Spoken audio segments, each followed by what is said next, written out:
separação e divórcio convivem no direito português. E se há pedido contraposto? Um pede a separação e o outro pede o divórcio. O que fazer? Diz a lei portuguesa muito bem, que se decrete o divórcio. E quem não pediu o divórcio, ou seja, o religioso, aquele que não aceita o divórcio, não estará violando nenhum dever perante o seu credo, perante a sua religião, nenhum compromisso religioso, não foi ele, não foi dele a iniciativa. O direito português é sábio. O Código Civil português, para os brasileiros, eu digo, não pode deixar de ser lido, porque aqui se aprende muito também sobre direito de família e das sucessões, dentre todas as áreas do direito civil. E tínhamos antes, então, aqui no Código Civil português, uma regra expressa sobre o divórcio culposo. Deixamos de ter essa regra. Aparentemente, então, surgiu a ideia de que não haveria mais culpa e, portanto, não haveria mais a violação de dever conjugal a causar uma sanção, a ocasionar uma sanção jurídica. Lê do engano. E lê do engano baseado na falta de leitura dos dispositivos do próprio Código Civil português, que são mantidos em termos de consequências da violação dos deveres conjugais, também depois da Lei 61 de 2008. Basta ler que nós temos no Código Civil português pensão alimentícia, sobre ela, antes, a sanção da perda do direito a alimentos, antes e depois, a sanção da perda, já que os alimentos serão fixados ao cônjuge inocente ou menos culpado, de acordo com disposição expressa que se mantém no Código Civil português, portanto, a perda do direito a alimentos pelo culpado está mantida, mas uma regra que entrou, inclusive, como nova no Código Civil português. Então, não adianta pensar em interpretar que no direito português quem descumpre dever conjugal, por exemplo, a fidelidade, continua a ter direito à pensão alimentícia porque foi um esquecimento do legislador nesta regra aqui anterior. Não, há uma regra nova e expressa no Código Civil português que diz: cada cônjuge deve prover a sua subsistência depois do divórcio. E por razões manifestas de equidade, o direito a alimentos pode ser negado, como diz, mais uma vez, lembrando o professor Duarte Pinheiro, por exemplo, se for chocante atribuir o direito a alimentos a ex-cônjuge que violou gravemente os deveres conjugais, o direito a alimentos lhe será negado. Regra nova, que entrou junto com esta reforma.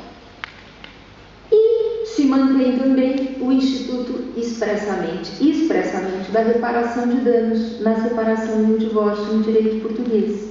E aqui temos a regra de antes do decreto número 66 e aqui depois. Qual é a mudança provocada pela nova redação deste artigo 1792 do Código Civil português?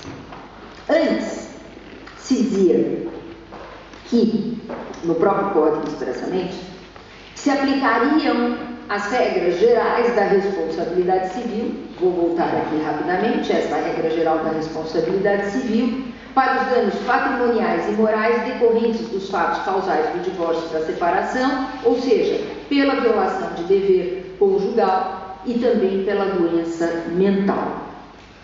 Antes, havia também uma outra regra que mandava aplicar ao divórcio e à separação tanto sanção, ou seja, tanto culposa, como remédio, ou seja, baseada na doença mental, também a responsabilidade civil. Então, se houvesse no direito português anterior uma doença mental, haveria responsabilidade civil pela separação ou pelo divórcio de quem tomou a iniciativa de dissolver a sociedade ou o vínculo conjugal. Anteriormente, a separação por si só poderia gerar danos, mas, corrigindo esse equívoco, a reforma do direito português bem determinou o seguinte: não é a separação ou o divórcio por si sós que geram, sabe-se, eles geram danos, mas onde não há uma ação ilícita, porque as pessoas têm o direito à separação, as pessoas têm o direito ao divórcio, ninguém é obrigado a se manter casado. Não há ação ilícita na iniciativa da separação ou do divórcio propriamente dito, a não ser quando existe doença mental. Então, o Código Civil português manteve a regra de que o pedido de divórcio ou de separação baseados na doença mental geram danos ao doente e, por isso, cabe a indenização por si só, pelo simples fato da iniciativa quando há doença mental. Mas quando a rigidez mental é a grave violação de um dever do casamento, ou seja, preenchido este pressuposto da grave violação de dever do casamento, que pode surgir dano. E aí a regra geral da responsabilidade civil, no artigo já comentado aqui por nós anteriormente. Não vou falar do terceiro cúmplice, porque já chego aqui no final da minha exposição, mas quero deixar para os debates, por favor, não se esqueçam de fazer perguntas sobre o terceiro cúmplice, ou seja, aquele que auxilia, né, no adultério, aquele que é o cúmplice do adultério, né? E vamos aqui terminar só pela união Estado de fato em 3 segundos. No Brasil, nós temos normas de ordem pública sobre a união Estado. Portanto, deveres iguais ao do casamento, fidelidade, assistência, respeito, iguais. Sanções, as mesmas no direito brasileiro. Em Portugal, nós temos aqui, portanto, né, no direito brasileiro, em Portugal, nós temos um sistema diferente.